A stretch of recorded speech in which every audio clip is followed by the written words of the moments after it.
திருமலை நாயக்கருடைய காலத்துல மாசி பங்குனியில நடந்து வந்த மீனாட்சி அம்மன் கோயிலினுடைய பிரம்மோற்சவ விழாவும் அழகர் ஆத்துல இறங்கக்கூடிய இந்த 2 விழாவையும் ஒருங்கிணைக்கிறாங்க.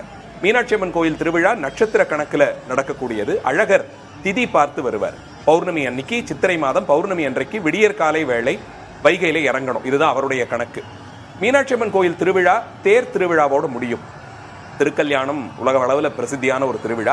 அதற்கு அடுத்த நாள் கல்யாணம் செய்து கொண்ட அந்த புதுமண தம்பதிகள் மாதிரி சொக்கநாதரும் மீனாட்சி அம்மனும் தேர்ல ஏறி வீதியில வருவாங்க. சாதாரணமான வருடங்கள்ல பாத்தீங்கன்னா அன்றைய தினம் என்னைக்கு மீனாட்சி சுந்தரேஸ்வரருக்கு தேர் திருவிழா நடக்குதோ அன்னைக்கு சாயங்காலம் அழகர் மலையிலிருந்து அழகர் புறப்படுவாரு. அது இந்த நட்சத்திர திதி கொஞ்சம் முன்ன பின்ன வர்றதுனால இந்த வருஷம் ஒரு 2 நாட்கள் தாமதமாக புறப்பட்டிருக்க. அப்படி அங்கிருந்து புறப்படுவதற்கு 2 நாள் முன்னாடியே கொடியேறி அழகர் மலையில தனியா திருவிழா தொடங்கிடும். 2 நாட்கள் அங்கேயே அழகர் கோயிலேயே திருவிழா நடக்கும். காலை மாலையும் இறைவன் புறப்பாடெல்லாம் அந்த கோயில் வளாகத்திலேயே கண்டருளி 3ஆவது நாள் மாலை நல்ல ஒரு முகூர்த்தம் பார்த்துத்தான் பல்லக்கில் ஏறி புறப்படுவார். மேடம் சொன்ன மாதிரி இந்த கள்ளர் திருக்கோலம் அதற்கே உரிய ஒரு தனி அலங்காரம் அது. அதற்குன்னு அந்த கண்டாங்கி புடவை மதுரை பக்கத்துல மட்டும் கிடைக்கக்கூடியது. அதுக்கு நமக்கு இந்திய அளவில் புவிசார் குறியீடுன்னு சொல்லப்படுற GI status, geographical indicator status கொடுத்துருக்காங்க. எப்படி ஒரு ஒரு குறிப்பிட்ட பகுதியில் கிடைக்கக்கூடிய ஒரு விதமான நெசவு தொழிலாளிகள் செய்யக்கூடிய அந்த புடவை அதை இறைவன் அன்னைக்கு உடுத்திக்கிறார். அவர்களுடைய அந்த பாரம்பரியத்திற்கு அவர்களுடைய பணிக்கு ஒரு அங்கீகாரம் மாதிரி அதை கொடுக்கிறாரு.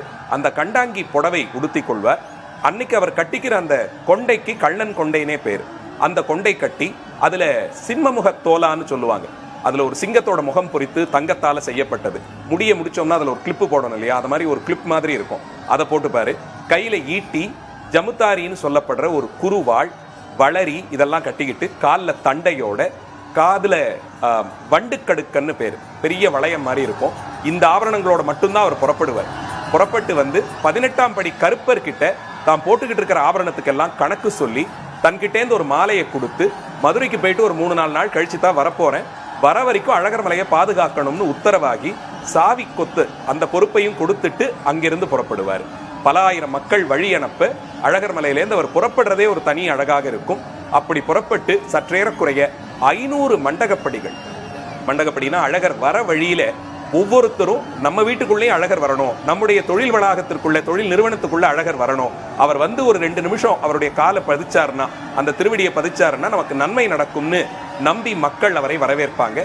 இது பல 100 ஆண்டுகளாக தொடர்ந்து வரக்கூடிய நிறைய மண்டகப்படிகள் உண்டு. மதுரை வடக்கு பக்கம் முழுக்க பல கருங்கல்லாலான மண்டபங்கள் இதுக்குன்னே கட்டி வச்சிருப்பாங்க. வெவ்வேறு அரச பரம்பரையில வந்தவங்க, பல தொழில் நிறுவனங்கள், தனியார்கள், அவங்கவங்க நடத்தக்கூடிய ஹோட்டல், திரைப்பட வளாகம், இப்படி நிறைய இடங்கள்லையும் அந்த மண்டகப்படி நடக்கும்.